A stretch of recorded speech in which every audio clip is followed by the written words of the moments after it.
सभापति महोदय, बहुत बहुत धन्यवाद। मैं दोनों युवा मंत्री जी को धन्यवाद दूंगा। आपसे बहुत उम्मीद, बहुत सपने हैं और ट्रस्ट भी है आपसे। दोनों युवा हैं और बहुत विश्वास भी है इस देश के 150 करोड़ लोगों को आपके प्रति। आपकी नीयत भी अच्छी है अध्यक्ष जी कुछ कह रहे हैं और आपकी नीति भी अच्छी है। सभापति जी कुछ कहें आपसे। बस आप किसी के दबाव में मत आइएगा, एलाइज के दबाव में मत आइएगा। मेरा आग्रह है कि एक ही मुर्गी को कितने जगह जब्बे करिएगा। और दूसरा आग्रह है वन नेशन वन टैक्स।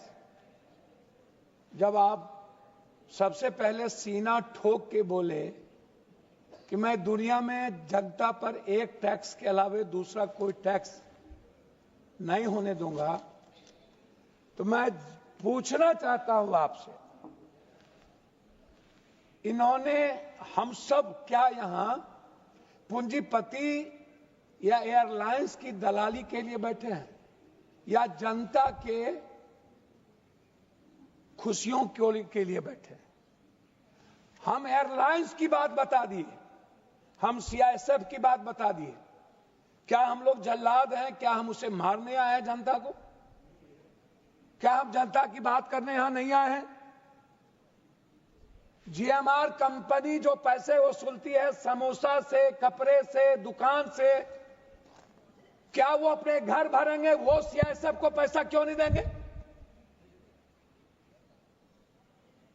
आतंकी है क्या ये जीएमआर? सीआईएसएफ, आप जनता के पैसे से हम टिकट बढ़ा रहे हैं। भैया आप कितने बार जनता को हला करिएगा? आप कह रहे हैं टिकट तब बढ़ता है, आप कह रहे हैं बाप रे बाप, आकाश में भी जनता का पैसा, धरती पर भी जनता का पैसा। आप बात ही नहीं किए टिकट की एक बार। अब आप आइए, हिंदू पार्टी है, अरे भैया दुर्गा पूजा, काली पूजा, लक्ष्मी पूजा, छठ पूजा सबको फ्री कर दीजिए, फ्री। जितना दुनिया में पूजा है फ्री कर दीजिए और अदानी अंबानी जी को कहिए कि उसका पैसा आप दीजिए।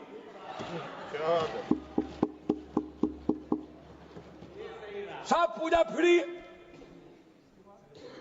मरनी हो तब पैसा, प्राकृतिक आपदा आ जाए तब पैसा, कोई डेथ कर जाए तब पैसा। आपदा में अफसर क्यों निकालते हैं आपकी सरकार? आप बैठे हुए हैं बोगला भगत के तरह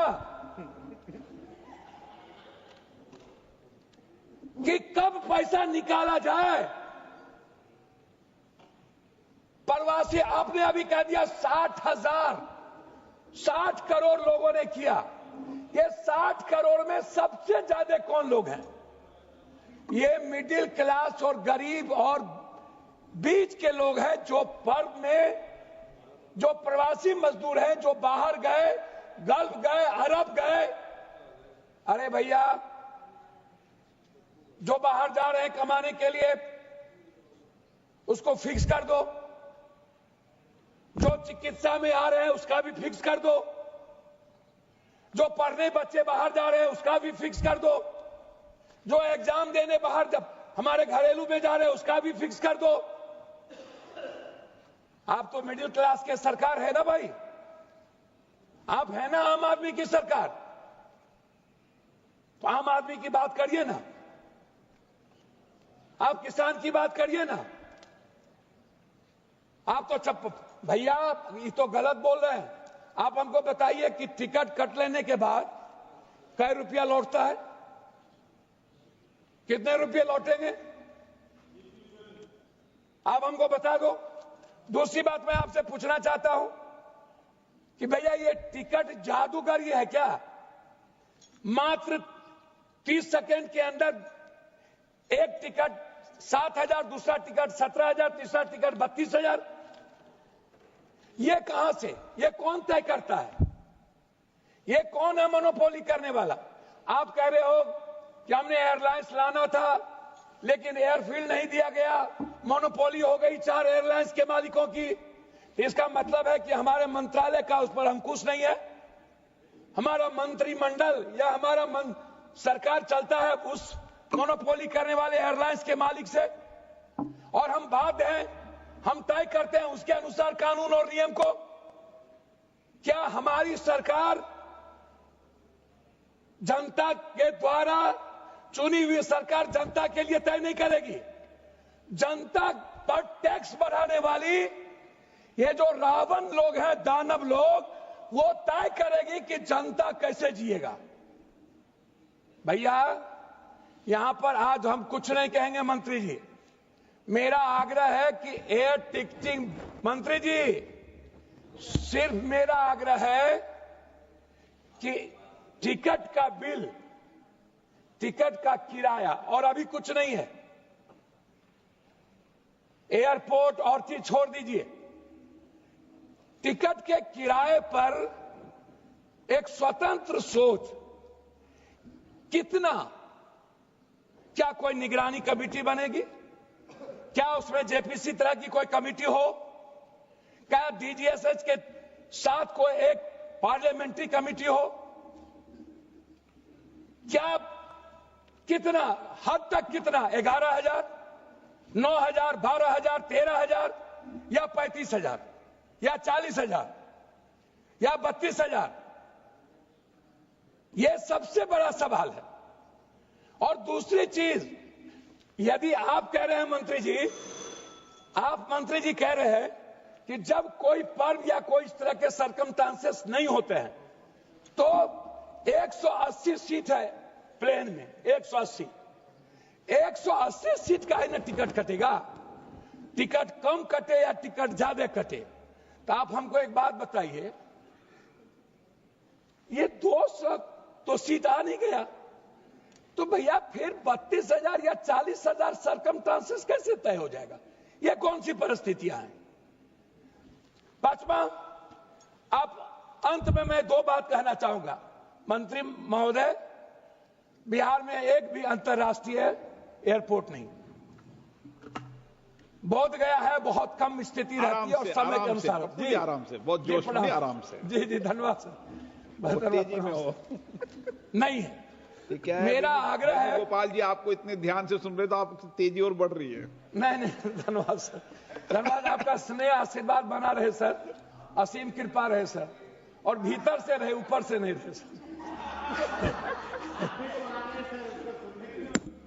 तो मेरा बस अंतिम आग्रह है आपसे कि पटना कोई अंतर्राष्ट्रीय एयरपोर्ट कोई भी, बाहर बगल में नेपाल है, श्रीलंका है, बांग्लादेश है, जापान, अनडेवलप्ड कंट्री है। अब जैसे अरब जाते हैं, हमारे यहां से ज्यादा गल्फ जाते हैं, तो अरब और गल्फ जाने के लिए अंतर्राष्ट्रीय प्लेन की शुरुआत की जाए।